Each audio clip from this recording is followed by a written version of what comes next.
Huwag kang puro karne ng manok at baboy. Maggulay ka din. Subukan mo din itong ginisang papaya na may hipon. Napakasarap at healthy. At napakadali lang din lutuin.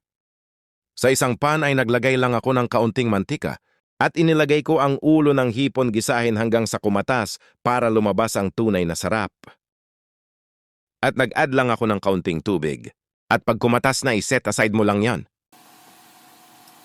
Sa parehong pan ay naglagay lang ulit ako ng kaunting mantika.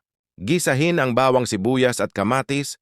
At siya nga pala, kung gusto mo ng mga ganitong video ay mag-subscribe ka na. Maraming salamat! Nang magisa ko yan ng maigi ay naglagay ako ng hipon. Lutuin lang ng bahagya at iset aside.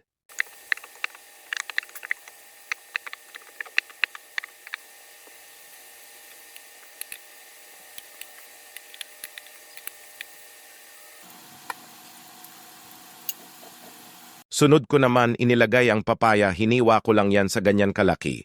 Gisahin mo lang din yan ng maigi.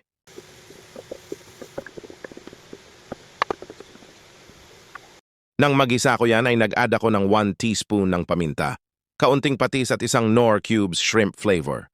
Nag-add lang din ako dyan ng isang basong tubig. Haluin mo lang yan at takpan lutuin ng mga 7 to 10 minutes. At makalipas ang ilang minuto ay nilagay ko na ang pinagkatasan ng ulo ng hipon at nilagay ko na din ang laman.